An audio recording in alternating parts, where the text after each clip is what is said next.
Before you start, don't forget to subscribe to the channel, like it, and write in the comments what you think about the fate of Eli and his twins.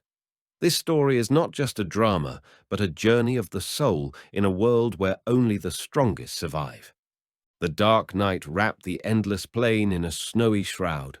The wind howled like a soul lost between worlds, tearing off the hilltops and rushing through deserted country lanes where no human had set foot for a long time. The blizzard did not spare anyone. White whirlwinds tore off the last color from the ground, thickening the darkness and cold.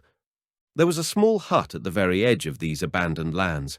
Fragile as hope, made of rough logs held together with clay and ropes, it almost merged with winter. The roof, covered with a thick layer of snow, creaked under the weight, and an icy draught whispered through the cracks as if the cold itself was trying to penetrate inside. Inside, it smelled of bitterness and fear, smoke from a small stove, sweat and blood. A woman was lying on a makeshift bed of hay and rags. Her face was pale, as if death itself had already taken her in its arms. Her lips were withered, and her hands were clutching the corner of the bedspread with the last of their strength. The pain squeezed her chest like iron shackles. No one was around. The husband, covered in sweat and trembling hands, tried to find a doctor, but in such a storm no one dared to leave the village. The wind drove the blizzard harder, as if the very air rejected life. Outside, the horses neighed and broke their hooves, as if sensing the tragedy in the air. The man was sitting at his wife's bedside, wet hair matted on his forehead, eyes burning with anxiety and hopelessness. The minutes seemed like an eternity. The woman's heart was beating weaker and weaker. Finally, at dawn, when the wind died down for a while, it was all over. Sarah, her name was like a call to life, died in childbirth, leaving Eli with two tiny creatures, twin girls who barely breathed in the cold air. He stood over her body, not making a sound, not crying, not screaming. He just kissed her palm and whispered, "I won't let them down, Sarah." These words were carried away by a blizzard, but the man already knew that now he lives for them, for the sake of the two little angels and the memory of her. 6 months have passed since the night when a snowstorm swept Sarah away, and Eli was left alone with an icy void and tiny twins. Winter had receded, but its breath was still felt in every day. Spring was moving slowly on the border, as if afraid to disturb the pain. The village of Old Creek, where he came after the tragedy, was an abandoned place consisting of 24 houses. Most of the buildings were lopsided, with peeling shutters, in which people with heavy faces lived, burned out by long years of deprivation and grief. Weakness was not forgiven here. Here, every step could be the last. Eli became a blacksmith. His hands, hardened in fire and ashes, found their work again. He built a workshop next to a hut on the edge of the village, a small house similar to the one where Sarah died, but without her smell and laughter. Only the screams of children at night reminded me that life goes on, no matter what. The residents stayed away. They said that Eli had brought trouble with him. The old widow at the well whispered that the shadow of death was following him, and the children were not real, but a curse. He could feel their gazes, cold, judgmental, empty. They took his job, but never thanked him. But Eli knew that his fate and the fate of his children were intertwined, and there was a struggle ahead that would be a test for everyone. Meanwhile, the children were growing up. One girl had golden hair like the first rays of the sun over the prairies. The other was dark, haired like the very night that sheltered them on those long cold evenings. Eli called them what Sarah, his wife, would once have called them, with tenderness and awe, which became his only salvation in this harsh world. Every morning began the same way.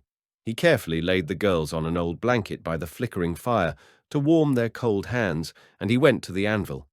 There, in a puff of iron, smoke, and sparks, he hammered a hammer on hot metal, a ringing as if challenging loneliness and hopelessness. Steel echoed in his soul, trying to drown out the hum in his head and the heavy silence at home. Spring was slowly melting away in colors, taking the last snow with it every day, but there were no changes in Eli's life. Instead of hope, there were whispers and suspicions. Old Creek began to look at him as a splinter, an unpleasant and restless object that could not be pulled out.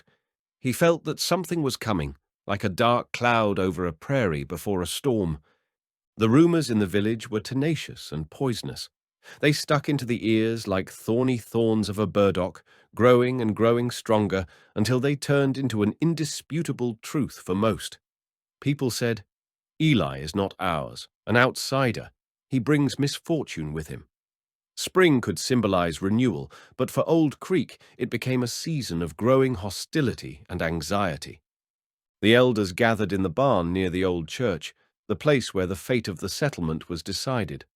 At the massive table of darkened oak sat those who considered themselves the guardians of order and tradition.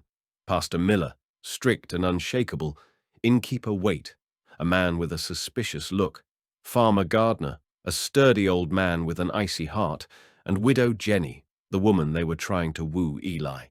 Their voices were low but firm, determined. For them, Eli became a problem, a single man with children who refused to play by their rules.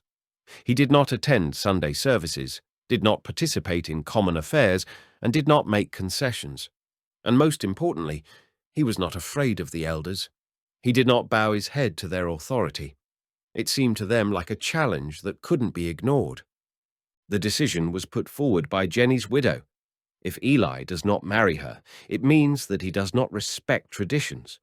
For the village, this was not just an insult. It meant a rebellion against the order that kept their small world from chaos.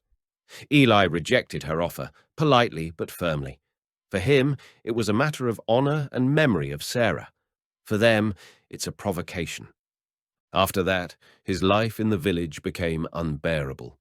The harvest in one of the northern fields was lost, and immediately there was talk that it was because of Eli, as if he had brought a curse on the earth. The shepherd claimed that one of his sheep had 2 heads, and all eyes turned back to the stranger. Even nature seemed to take the side of the villagers. A sudden downpour washed away the bridge by the stream, and it was, of course, his fault. Eli felt the pressure from every side, like the wind crashing against a fragile dam. The blacksmithing business began to disappear. Orders stopped coming, familiar faces avoided meeting, and the doors of the tavern closed in front of him as abruptly as the hearts. Local mothers took their children away when he passed by the well, fearing that the twins would absorb its foreignness. The threat was not uttered aloud, but hung in the air like smoke after a forest fire, thick, acrid, and all-consuming. Eli knew it wouldn't last long. They were looking for a reason, and a reason will be found.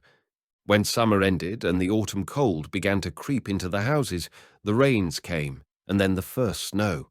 The snowstorm struck unexpectedly, with such force that the residents of Old Creek realized that winter is always near, even if it seems far away. For many, this has become a sign and an excuse for new actions. One night, when flakes of snow were falling from the sky in a thick stream, 6 men approached Eli's house. They were wrapped in cloaks and hoods. Their faces were hidden. Only the torchlight picked out the shadows of determination and cruelty from the darkness. The snow was falling so fast that after half an hour there was no way to turn back. He heard their footsteps before the first words came out, cold and merciless as the blizzard itself. He had one of the girls in his arms, the other was sleeping in the cradle, and he went out to meet his fate, hoping for a miracle, for a mistake. But there was no mistake. The decision has been made. He must leave, now at night, in a blizzard. "It will be better for everyone," sounded like a sentence. He begged and begged not for himself, but for the children, for their lives and safety. But the voice was lost in the echoing silence of the snowstorm. They looked at him like a broken wheel in a cart. It was a pity, but it was easier to throw away than to fix. Eli stood at the door, realizing there is no turning back. Then he returned to the house, covered the girls as best he could, took a few blankets and an old bag of breadcrumbs, all that he had managed. He didn't know where he was going, but he knew there was no turning back. The snowstorm hid their footsteps, and there was emptiness ahead. When he was about to take a step into the snowdrift, he felt a heavy hand on his shoulder. It was Fletcher, an old hunter, a man who, unlike the others, did not turn away from him. His face was covered with wrinkles, as if the earth itself had left traces of time and harsh life on him. He didn't say a word, just silently held out the reins. The bones of the horse were as old as Fletcher himself. The saddle, covered with cracks, seemed to hold the stories of many winters and years. The bag contained meager supplies, some dry wood for a fire, several pieces of dried meat, and one thick blanket. Their eyes met briefly and seriously, like two soldiers saying goodbye before a fight. Eli nodded in response. Everything else was blown away by the wind, mixed with cold air. An hour later, he had already disappeared into the white veil of the blizzard. The village seemed to have disappeared behind them, not a single light in the windows, not a single warm glimmer. Old Creek was no longer home. There were only whispers and cold, and ahead was a long and unpredictable path, and two small lives for which he lived and for which he had to survive. The snowstorm did not abate for 3 days in a row. The world around him turned into emptiness, like an inside-out pocket with nothing left but a snowy void. Space and sky merged into an endless white mass. The road was hidden under a layer of snow, and every step was given with great effort. The horse trudged slowly, often stumbling and falling into snowdrifts, and Eli held his daughters to him, hugging them so tightly as if he had his heart in his hands, defenseless and precious. He didn't know where he was going. He just walked on, not looking back, guided only by instinct and hope. Sometimes it seemed that the whole world had narrowed down to the sound of hooves, heavy breathing, and the barely audible rustle of the veils in which the children were wrapped. Their breathing was warm, ragged, and alive. And then he sang, whispering the lullabies that Sarah had sung. Not to lull them to sleep, but to warm them up, to keep them warm, because the voice was the only thing that could withstand the cold emptiness. At night, when he built a tiny campfire at the foot of the cliff, the long-drawn cries of wolves could be heard in the distance. He felt their presence, felt them cautiously following him, waiting for a moment of weakness. He knew that if he relaxed, they would approach. He put branches on the fire, hugged his daughters even tighter, and continued to sing. The songs were lost in the dull roar of the wind, but they were an anchor that kept them on the brink of life and death. While he was singing, they were alive. On the 3rd day, one of the cradles, made by Sarah, cracked from the bitter cold. The tree couldn't stand it, and the youngest almost slipped out into the snow. He managed to grab her, and her heart began to pound so hard in her chest that it seemed it would burst out. The wind tore the canopy from the child's face, and the girl's cheeks began to turn pale, becoming covered with an icy coating. He grabbed a knife and the skins from the bag, old, cracked, but still strong, and worked all night, unable to stop, until he tied a new cradle. Rough, dark, with the smell of hunting and time, but so warm and reliable. He carefully put the baby inside, put the furs to his face to keep warm, and only then allowed himself to sit up, tired and exhausted. The snow continued to fall, as if the whole sky had decided to disappear, leaving them in this white, endless timelessness. But they were alive. So, we need to move on. The night caught Eli on the road again.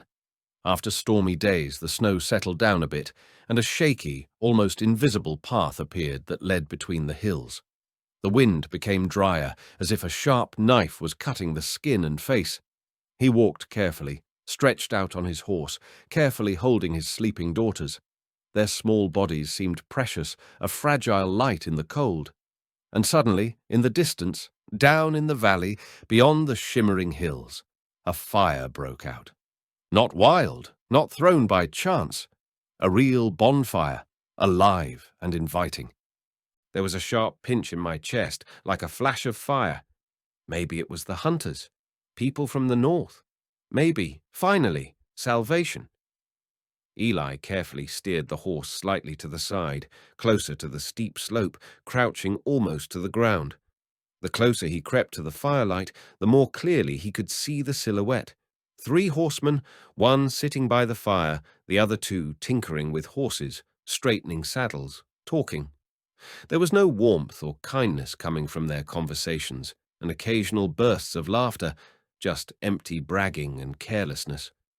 Those who live honestly and with a conscience don't laugh like that. Suddenly, one of them turned around, and Eli recognized the face illuminated by the flickering flames instantly. It was Garrett. They used to be like brothers. They'd been through a lot together, but when Garrett started robbing wagons and betraying them, Eli turned his back on him forever. Fate, oddly enough, has not forgotten them. The choice burned my soul like a red-hot iron. If he goes out to them, perhaps they will accept him, give him food, and shelter the children from the cold. But most likely, they will take everything they have and not ask. Garrett wasn't someone who forgave, especially not traitors. Eli knew that his enemy would never forget or forgive. He stepped back into the darkness, hiding behind a large boulder. The horse was breathing heavily, smoking from its nostrils, tired but stubbornly stood in place. The girls were fast asleep, wrapped in blankets, but suddenly one of them coughed violently. Dry, hoarse, jerky. Eli immediately hugged her to him, trying to stifle the sound, but the cough broke out and swept through the silence of the night. One of the riders raised his head. The other stood up. The bonfire was still dancing with fire, but now its light seemed like a trap, like the eyes of an animal ready to attack.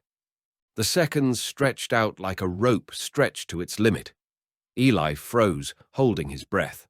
The girl moved again, and in response, footsteps were heard. Someone was walking straight towards him. The crackle of brittle ice under a boot broke the dead silence like the crunch of bones. Eli pressed himself against the cold stone, covering the child's face with his hand, trying to muffle even the slightest sound. The second girl, tightly wrapped up, was sleeping peacefully. For now. My heart refused to listen to the calmness. It was pounding as if it wanted to burst out of my chest. The figure came almost close, a tall, broad-shouldered man with a carbine on his back. He froze, listening to the sounds coming from both sides. And at that very moment, Eli rushed out of the shadows. The blade of the knife, which had been taken out of its sheath beforehand, flashed in a flash in the fire and instantly entered the stranger's shoulder. He screamed, staggered, but managed to grab Eli, and they rolled together in the snow. The horse howled and bucked in fright. One of the girls began to cry, a high-pitched, sharp cry that woke up the entire camp. The 2 remaining riders, Garrett and his companion, jumped to their feet. Garrett didn't even scream or call for help. He immediately grabbed the gun, as if he had a premonition that this would happen. Eli pulled away from the wounded man's arms, pushed him away, and grabbed the horse's reins tightly. He led her forward, toward the woods, down the slope, to where the thick bushes could hide their tracks and provide at least a little shelter. But it was already too late. A sharp shot rang out as a bullet plunged into a snowdrift just a few steps away from them. Garrett was already close. He knew what Eli was thinking, knew where he could run to. But Eli had changed. Now he wasn't just running away. He was taking things with him, protecting what was more precious than life. When Garrett caught up with him at the edge of the forest, Eli did not hide or beg for mercy. The fight was short and fierce. One of the bandits attacked Eli first, but got hit on the temple with a rifle butt and fell without moving. The second, younger and less experienced, hesitated for a moment. Eli did not miss the moment. He hit his opponent in the chest, intercepted his pistol, but this did not delay him for long. Garrett, who was standing just a few steps away, took aim. At that moment, his gaze met Eli's. He didn't immediately believe what he saw. In front of him stood the same man as before, but changed. Eli's face was gloomy, his lips were white from the cold, his eyes were burning with determination and despair. A little girl was crying behind him, and it was for her sake that he was ready to fight to the end. Garrett didn't fire. Instead, he slowly lowered the gun, but his gaze changed. It became heavy, filled with a dark promise that sounded louder than any words. Their eyes met for a second, and in that silence there was a whole story of betrayal, pain, and hatred. Then Garrett took a step back, as if retreating from a former opponent, and softly, almost with his lips, uttered one word, unintelligible but filled with threat. He did not explain, did not argue, but turned and walked back to the camp, taking his wounded companion with him. His figure disappeared into the night blizzard, leaving behind only the cold and the booming sound of gunfire that had not subsided yet. The snow began to fall in thick flakes again, as if the sky had decided to dump all its fun on the ground, covering it with an endless white blanket. The path lay ahead, invisible, but waiting, like a path, calling to go on, despite fear and fatigue. Eli didn't know how much time he had left, minutes or hours, days or just moments, but he clearly understood one thing. Now they were coming for him. Someone is coming, and it's not just harassment. This is a hunt that he will not be able to respond to except by running away. Winter, like an evil beast, gained strength and confidently trampled in the forest, breaking through every snowdrift and obstacle. Each step was given to Eli with incredible difficulty. The horse's hooves sank into the deep snow, and his own legs trembled treacherously from cold and exhaustion. His heart was beating loudly, like a war drum, but his strength was draining away as quickly as the frost was draining the warmth from his blood. My muscles ached, my breathing was labored, and it seemed that my body was ready to break at any moment. The days merged into one long, endless marathon of pain and struggle. He could barely stand in the saddle, his shoulders hunched under the weight of fatigue and grief, and his cheeks and nose were white and red from frostbite. Every night, he rubbed his eyes with snow to keep from falling asleep to death. The girls slept in cradles, pressed against him, to their warmth, to their little lives. But one morning, one of them howled faintly. A cough full of pain and fever pierced the air. Eli felt his heart tighten. Now his task was not just to survive on his own, but to save this fragile life from imminent destruction. The snowfall intensified. The wind became harsher. It tore the skin on his face and filled his eyes with a white veil. The world around him turned into an endless bowl of ice, without a bottom or edges, where darkness and cold merged into one. He held on with all his might, barely teetering on the edge, almost succumbing to fatigue and despair. The blankets were soaked through, the food supplies were running low, and even the old horse could barely drag its legs forward. Dizziness came over him. His thoughts were confused, but he couldn't stop. Not here. Not now. And suddenly, on the horizon, in the distance, among the snow-white hills, he noticed a silhouette. The tall outlines of the building almost merged with the snow, but the contours were recognizable. The church. An abandoned building, long abandoned by believers, turned into a ghost of the past, now keeping a tiny island of shelter and hope in its dead walls. Something creaked in Eli's chest, like the springs of an old carriage, as hope struggled through the cold and fatigue. He carefully lowered the horse down the slope, bracing his body against the stirrups, trying to keep his balance. The wind whistled around him, breaking into a piercing howl, but inside his soul it was quieter than in the deepest silence. The church looked pathetic at the door. Creaking doors, half-rotted wooden frames, a collapsed cross over the entrance, broken glass. But even that was better than the merciless wind and the emptiness of the endless forest. The interior smelled of damp wood and dust, a mixture of time and oblivion. The floorboards beneath Eli's feet creaked as if warning him of every step. The light of the torch, which he tied to an old peg in the wall, darted across the faded icons, covered with cobwebs and dust, mute witnesses of the past, a long-abandoned world. In the corner, behind a translucent curtain of cobwebs, sat a man, old but restrained, unbroken, despite the years. He was wearing a cassock, and his face was covered by the shadow of a hood. His eyes followed Eli's every move carefully. Eli slowly approached, led the horse inside, and carefully placed the cradles with the children on the floor. I looked up, and the silence was suddenly broken by a low whisper of prayer. But the words did not go to heaven. They were directed to the earth, to what is below and hidden. The man in the cassock took a step forward and slowly took off his hood. Standing in front of Eli was someone he had never expected to meet in such a place. The former priest Miller, who had once been expelled from his parish for doubts and questions about faith. Now he seemed both alien and native, tired and strong. Help came from a place where it had not been expected for a long time. Night fell over the snow-covered church like a heavy veil over the dead. A blizzard raged outside the walls, howling and crushing tree branches at the top of its voice, and the rafters creaked as if complaining about their oblivion and loneliness. Inside, there was a rare, almost sacred silence. Only the ragged, hoarse breathing of the sick girl and the crackling of wood in the stove disturbed the peace. Eli, wrapped in an old church blanket, sat by the fire, watching the dancing shadows, like animated souls, wander along the walls between ancient icons that preserve the memory of a bygone time. The priest didn't ask any questions.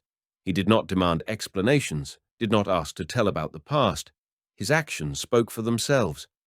He was quietly carrying water in an old, tattered mug, carefully pouring with his lips an infusion of dried herbs that he had prepared himself from what he could find in the vicinity. He rubbed the baby's chest slowly and carefully, as if he knew every bone and every breath of this tiny life. He put an old, crumpled pillow under the child's head, soft, despite the time and dustiness. There was confidence in his movements, but not haste. The movements of the hands of a man who had long refused to believe in miracles, but continued to do good as if it were a sacred vow. His silence was unusual. There was no condemnation or pity in it, just a heavy memory, like a shadow of his own grief that remained with him forever. It wasn't until midnight, when the girl finally fell into a deep sleep, warmed and cleansed of the heat, that the priest sat down next to Eli. His voice sounded hoarse and low, as if he hadn't spoken a word out loud in years. He didn't ask who Eli was, where he came from, or what brought him here. Instead, he started talking about himself, about his past, about the pain that had changed him forever. He told how one tragic day a fire engulfed his city, how he lost his wife and son, how he prayed and screamed, and then fell silent forever. He talked about how people turned away from him when he stopped talking to God, but continued to listen, and how since then he had gone to the edge of the world, living in silence and solitude, a stranger even to himself. Eli listened without interrupting. He didn't need an explanation. He knew this grief. It was as close to him as his own reflection. Loss takes on many faces, but the pain is the same for everyone. He just nodded, feeling understanding and sadness. Then he began to talk himself. He told how he came to this village from afar, how he fell in love with Sarah, the daughter of a local pastor who should not have been touched by the love of an alien stranger. How they got married, despite the stares of the elders, despite the secret meetings where their fate was decided, and how one day, after her death, the whole world collapsed for him. He became a stranger, and then a hindrance. He was banished not for the sake of punishment, but for the sake of deliverance. People wanted silence, order, and power, not his pain and hopes. The priest listened in silence. There was neither surprise nor reproach in his eyes, only the weariness of a man who has gone through too much and lost his fear of the truth. They sat like that until dawn, by the same dim fire, sharing the same pain between the two. A new force was being born in this silent brotherhood, one that would not be broken by snow, nor by the cruelty of the elders, nor by fate itself. But the frosty air was suddenly filled with lingering anxiety. The shadows of the horsemen appeared in the distance, growing larger and larger, like black spots on a white canvas. The bandits found the church. Outside, the branches of the trees seemed to freeze in fear, and inside, the fire in the hearth crackled, foreshadowing war. The first shot broke the silence. Sharp, well-aimed, it smashed through the old wooden door, sending sparks flying across the floor. Eli instantly pulled out a pistol, hugged the horse tightly to himself, protectively hugging the children. The priest, realizing the inevitability, got up and stood in the middle of the room like a wall between good and evil. The tension was growing by the second. Bullets whistled through the air, shattered windows, and tore through walls. The bandits' faces were distorted by bestial cruelty and hatred, thirst for revenge and destruction. One of the girls moaned and screamed, and the sound was like a bell ringing, a final warning. The priest stepped forward, distracting the gunman. His movements were fast and decisive, as if he had come to life. He could fight no worse than in his youth, when he was not yet old and tired. In a fit of defense, he took upon himself a blow intended for children. Screams, gunshots, and the crash of falling merged together, as if time stretched and compressed in an instant. Ilai saw the priest collapse. Their eyes met for a split second, without words, but full of forgiveness, strength, and understanding. It was the moment when it became clear that not everyone had been saved, but the spirit of struggle and hope remained alive. Anger filled Ilai, searing every cell. He got up, despite the wound that burned in his side, and shot at the bandit leader. The bullet hit the target exactly. The leader stopped, fell into the snow, and the others froze for a moment, amazed by the exile's determination. But the victory was bitter. Ilai, barely standing on his feet, hugged the children closer to him. Blood was slowly spreading on his clothes, but he couldn't afford to fall. The war for life had just begun, and now he had everything he had. 2 tiny angels and a firm promise to fight to the end. The snowfall was replaced by a thin ripple of sunlight that broke through the thin clouds.